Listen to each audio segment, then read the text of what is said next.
Hi there, it's good to see you. Did you know that living and working conditions during the Industrial Revolution were very different than they are today?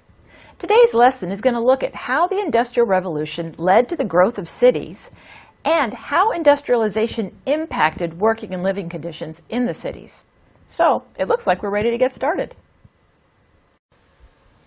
In this lesson, we'll learn about the effects of industrialization in Britain.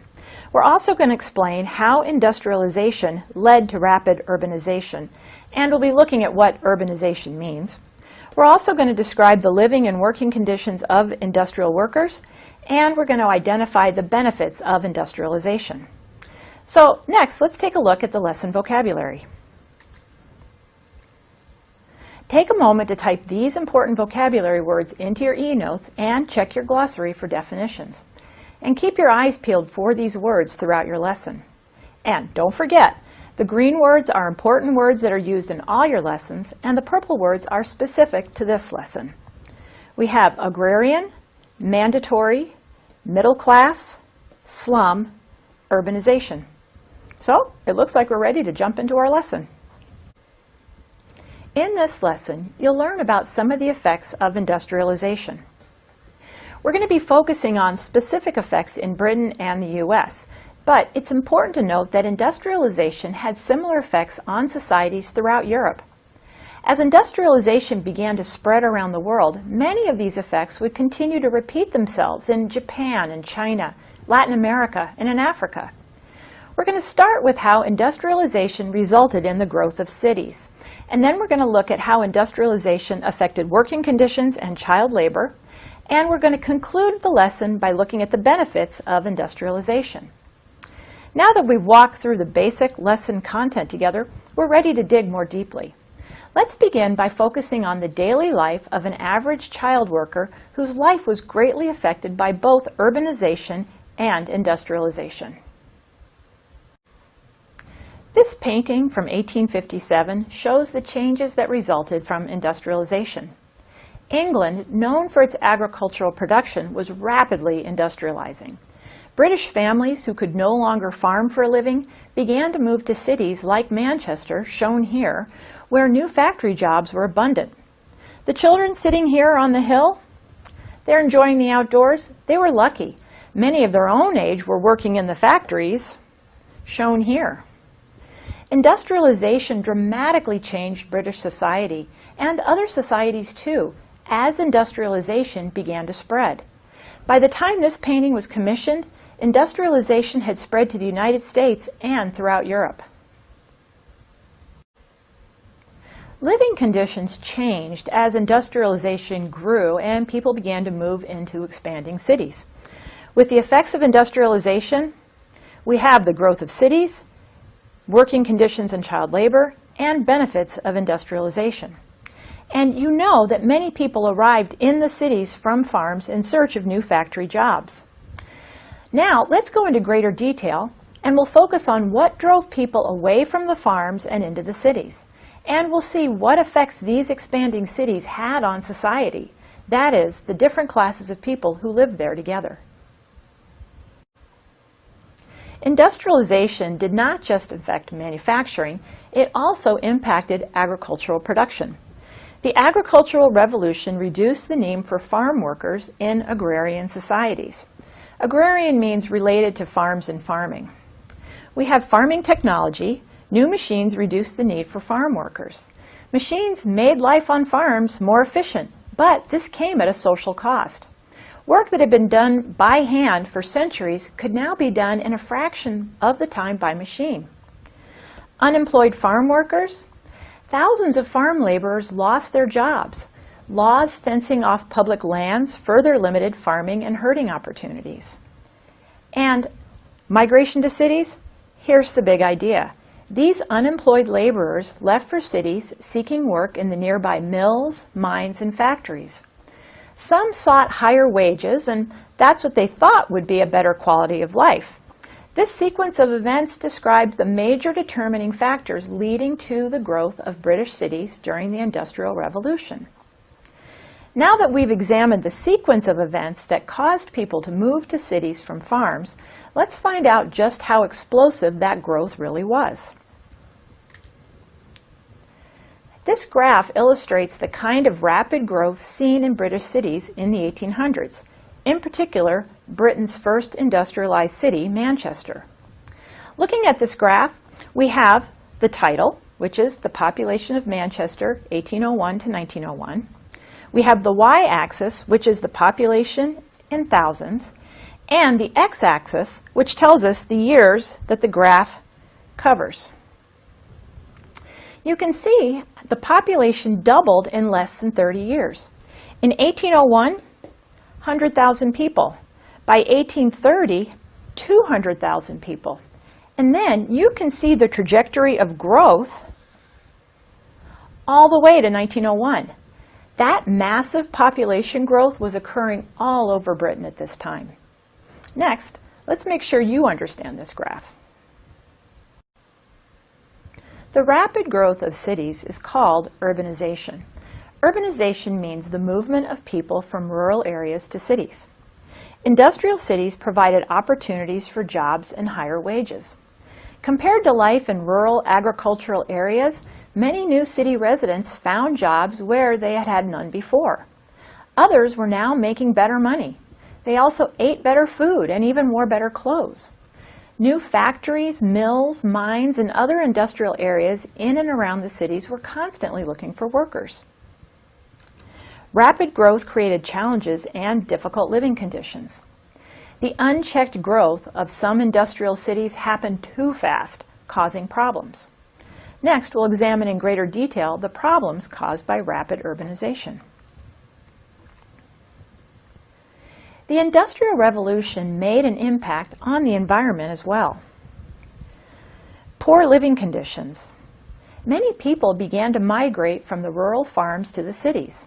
As a result, many cities became cramped and overcrowded. As we talked about, people began to move into tenement houses. Water pollution increased. Because there were so many people cramped into the cities, there was also a lack of sanitation, and the drinking water became polluted, which caused many people to become sick.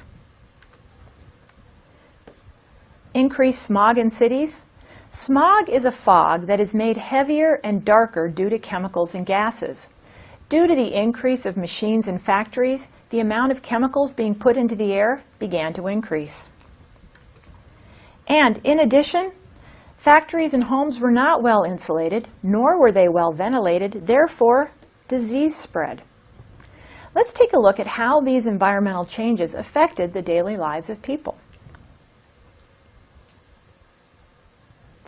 City governments could not keep up with the rapid increase in population. Many people lived in slums. A slum is a term used to describe an area where people lived under substandard conditions in poorly constructed housing. This photo was taken in Glasgow, Scotland in 1868. Conditions in this slum were common to many others just like it in Britain at the time. Miles of dense back-to-back apartments stretched across entire districts. Air and natural light were scarce. Housing problems were often neglected. And have you noticed? There are no fire escapes. Overcrowding was also an issue. And because of that, many people lived in poor, unsanitary conditions because there were no building, safety, or fire codes. There were also no codes to keep these neighborhoods sanitary. Neighborhoods lacked proper handling of sewage, waste, and garbage. Sewage and waste cause disease. Next, we're going to explore sanitary conditions in Great Britain even further with the following passage. Take a look at this passage about the sanitary conditions of the working class in Great Britain. The various forms of epidemic, endemic, and other diseases are caused, aggravated, or spread chiefly among the working classes by atmospheric impurities produced by decomposing animal and vegetable substances, by damp and filth, and the close and overcrowded dwellings that prevail among the population in every part of the kingdom.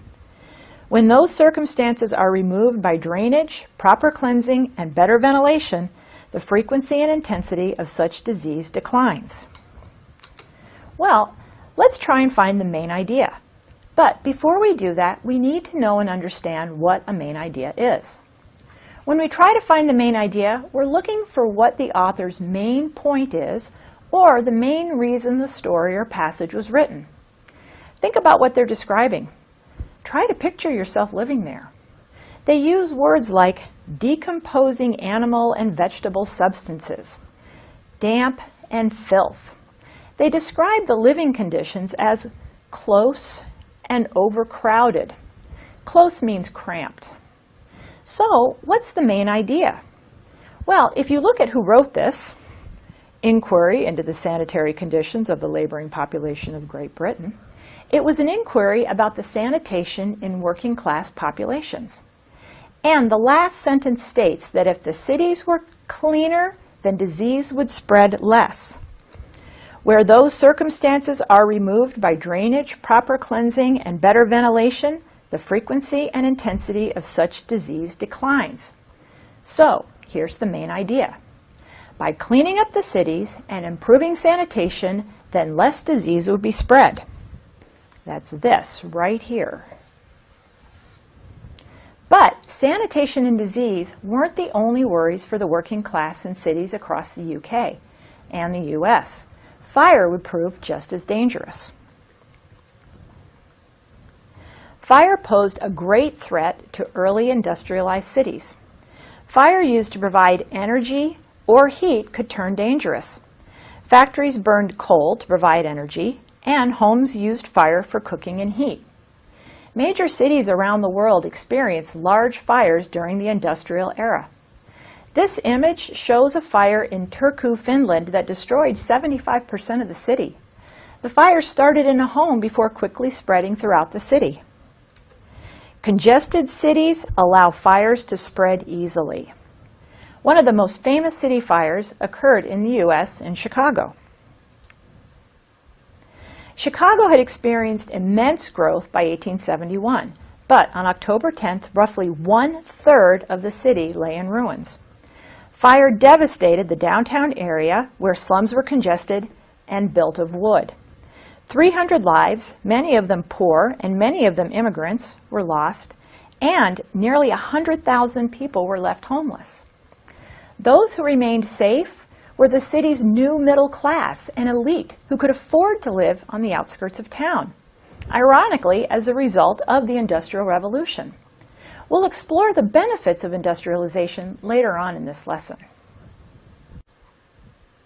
You're doing a great job as we continue to explore our lesson question, how did industrialization impact working and living conditions in the cities? The working class faced challenging working conditions in industrial jobs. The wide differences in the quality of life among the different social classes created sharp class divisions. And we've just learned that cities were transformed by the rapid influx of new factory workers, and we've seen how this affected the living conditions of the poorest residents. But are you ready? Because next we'll begin by examining what working conditions were like for industrial workers in the factories. Factory workers faced terrible working conditions. Factories were often filled with difficult conditions such as terrible noise and filth. Factories were often dirty and noisy with machines constantly running. Lack of light and air. They were poorly ventilated, so there was not much fresh air, nor was there much sunlight for the employees. This helped breed disease and sickness, and when it was warm, it often made people who were already sleep-deprived grow more sleepy, increasing the number of injuries on the machines. Violent discipline from managers. If employees were not working fast enough or were late, they were often physically and/or verbally abused. And fatalities and accidents. There were many fatalities due to unsafe working conditions on machines. Many people were untrained, they grew tired while performing the same job over and over again, so they were more prone to accidents. Take a look at this illustration. Especially young children were used in the mining industry. We have a little girl here and a little boy there. This young girl and boy were often required to crawl into very narrow, dark tunnels. The risks of cave-ins or suffocation due to lack of air were high. So here's the big idea. unsafe working conditions.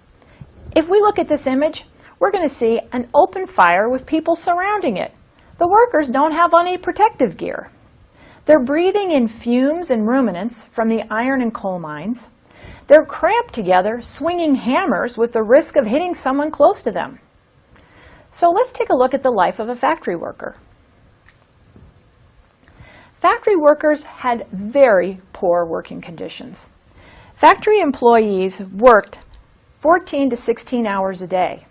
This left just enough time at night to go home, eat, go to sleep, only to get up the next day and do it all over again. Employees worked 6 days a week. They had only 1 day to recharge and regroup before starting the grueling week all over again. Work was often repetitive and boring. People are asked to perform the same job over and over for 14 to 16 hours with small breaks. And earnings were small. Workers did not earn enough money to survive. Most of them lived in poor areas called tenement houses. Again, these were cramped apartments with more than one family, just so they could combine incomes to make ends meet. If employees were not working fast enough or were late to work, oftentimes they were physically and/or verbally abused. Many employers wanted to have control over their employees, so they would not allow factory workers to use a watch.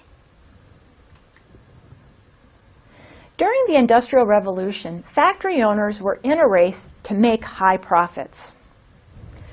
They were especially looking to compete against businesses. They needed to compete with other factories. And this led to extremely long working days and very low wages in order to increase those profits. Children were the most vulnerable candidates for these jobs, as they were willing to work for less than adults with more skills. Children provided the cheapest labor. So let's find out what life was like for a child laborer. Many children were being used for child labor throughout Europe and the U.S. Children were considered ideally suited for factory work. Child laborers were low paid, thought to be easily disciplined, hired as unskilled workers for repetitive tasks, and forced to work with insufficient food and rest. Children were put in unsafe working conditions. Many lost their childhood during the Industrial Revolution and were forced into adult situations. Let's study this bar graph for an idea of how many children made up the working class. The title of our graph is Children as Percentage of Employees in Mining and Textile Industries in Britain. The y-axis is the percentage of workers aged 15 years or younger, and the x-axis is the mining industry and the textile industry. Bar graphs use narrow columns of different heights to show and compare different amounts. Looking at the chart, you can see that in 1851, that's the blue bar, about 13% of the workforce in the mining industry consisted of children 15 and under. And here's about 13% right there. The different colored bars represent different years. In 1861, in the textile industry, the number of child workers 15 years or younger grew to about 19% of the workforce. Let's see how well you understand the life of a child worker. How did industrialization impact working and living conditions in the cities? Industrialization and urbanization also had positive effects on society. In the previous two segments, we focused on many of the negative aspects of rapid urbanization, the unchecked growth of cities, and working conditions and child labor. Next, we're going to begin our examination of the social and economic good brought on by this chapter of history. The first of those is the increase in the standard of living. Industrialization eventually resulted in a higher standard of living for everyone. You've seen that at first, industrialization and urbanization created a low standard of living in cities. Over time, though, the standard of living improved. The wheels of change moved slowly, and gradually new laws were passed that made life more bearable for the working class. Standards of living improved. Fire and police protection, building safety codes, mandatory schooling, mandatory means required by rule or law, better working conditions, and higher wages.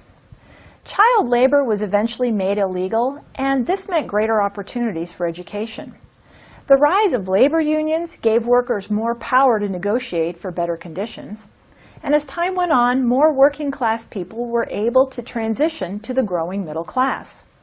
So your big idea is, although there were many problems associated with industrialization, over time this was a huge benefit for society as a whole. Wages and standard of living increased for everyone. And this is true today. The people around the world with the highest standard of living live in countries that are industrialized. During industrialization, there were also great improvements made in manufacturing and transportation. These improvements in manufacturing and transportation led to a second positive impact of industrialization: much greater access to goods and services than ever before. Factories could mass produce goods. This made them much less expensive to sell and increased the number of any item. Instead of one person in a village making one pair of shoes every few days, thousands and thousands of shoes could be made. Improvements to infrastructure. Construction of roads, canals, and railroad lines linked factories, workers, and materials required for a given industry. And innovations in transportation technology, like steamships and railroads. These further reduced costs. Goods and raw materials could be shipped much more quickly, reducing the cost to transport something. When transportation prices increase, so do the prices of everything that must be shipped from place to place. This means the price of everything from train tickets to home furnishings go up. When transportation costs decline, so do the prices of favored products. So again, here's your big idea. These improvements in manufacturing and transportation benefited everyone. Everything from shoes to clothing to food was less expensive and more widely available. For the first time, most people could afford basic consumer items, everything from furniture to dishes to whatever. These changes helped to drive the third important impact of the Industrial Revolution, a greatly expanded middle class. Improved wages and living conditions and access to goods and services helped to drive the growth of the middle class. Industrialization led to increased wealth for nations and individuals. New middle-class jobs were created. Middle class means the social class between the upper class and the lower class. Demand grew for merchants, managers, business owners, and professionals. These jobs had higher wages, and they had a higher standard of living than those in the working classes. Professionals, doctors, lawyers, government workers, as well as skilled workers and artisans, earned higher wages and had a higher standard of living. And here's something important to know. The lifestyles of the middle and upper classes contrasted sharply with those of the working classes.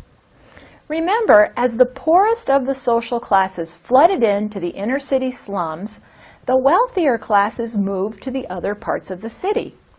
And the richest among them lived at the edges of the city, or just outside of it, which is how they survived the Great Chicago Fire of 1871. Now it's your turn to review some of the important benefits of industrialization. Now let's view a timeline to help you understand the period we've been discussing. Remember, the invention of the cotton gin caused textile manufacturing to really take off, both in England and in other countries as well. And keep in mind, Manchester's population growth, remember in 1800, Manchester's population was just 88,000, and by 1850, only 50 years later, it was 300,000. And don't forget the age of revolutions is also going on. The poor working and living conditions were fueling political rebellion as well in the cities of Europe. And the Second Industrial Revolution will set off another wave of urbanization, especially in the U.S. This is where we see urban growth here. Although Britain does start to limit child labor, full prohibitions on the practice will not come until the 1900s in most countries.